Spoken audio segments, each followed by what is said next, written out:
We're still hot on the trail of some white rhino. They will almost always travel together, these coalitions of males.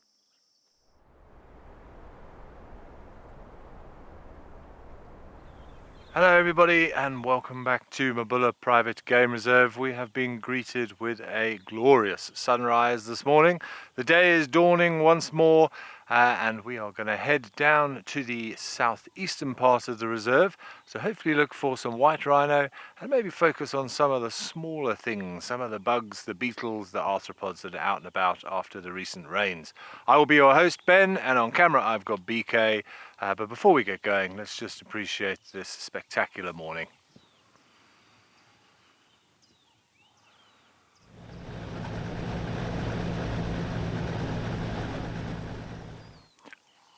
Well, we have come across this rather beautiful oryx or gemsbok bull out on his own at the moment in the early morning light, and just getting a little bit of work done by the oxpecker there on his flank, just cleaning off some of the ticks, which are of course out in numbers now the rains have started. And we've also got what looks like a little glossy starling helping himself as well, just flew up and grabbed something off his flank, it looked like.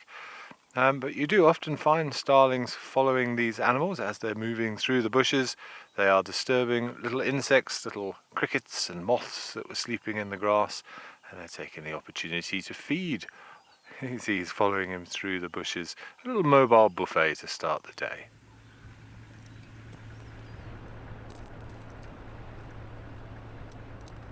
Okay, some very exciting news. We were just coming north up this road, and just off to my left we have found at least one of the two cheetah brothers here.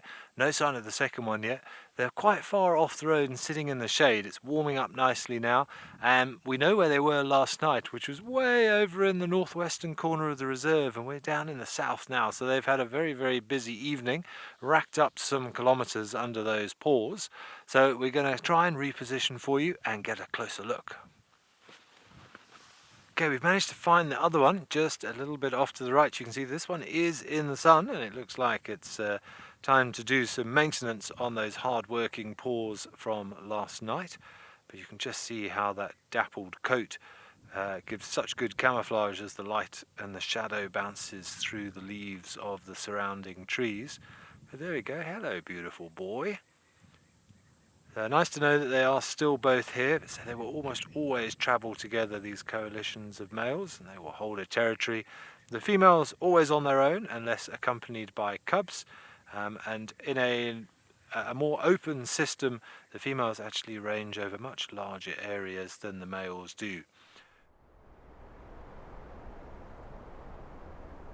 Okay, so we're still hot on the trail of some white rhino. We haven't had any luck yet, but there's plenty of evidence that there have been rhino in the area. You can see I'm surrounded by lots of white rhino dung here. This seems to be the epicenter. So this is what we call a midden.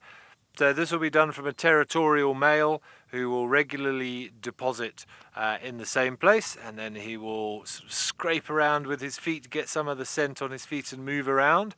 And deposit his scent throughout his territory. And you can see there's lots of other dung in this area, and I always like to describe these middens as a bit of a Facebook page. The central part is the home page, and then he comes along every few days and he updates his status, and then other individuals who are in the area, other subordinate males, females, juveniles or sub-adults will come, and they will come and read the homepage, read the status update, and they will leave comments in the periphery and the surrounding area, so that when the dominant bull rhino does return here, he is then able to read those comments.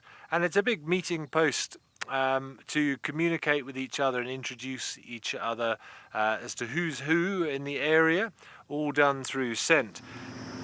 Okay, so we're still on the hunt for these rhino. We've got dung, we've had tracks in this area, and a nice open plain like this is always a good place to keep an eye out for these rhinos. So there's another part of this plain just in front of us.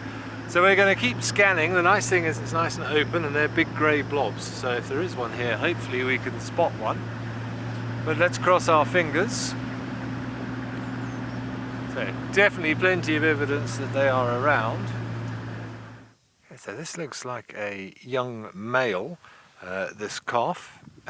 we can see if he moves his tail, one of the reasons that we can sex them, or one of the ways that we can sex them, is by looking for the flap of skin which hangs down in between the back legs from this angle.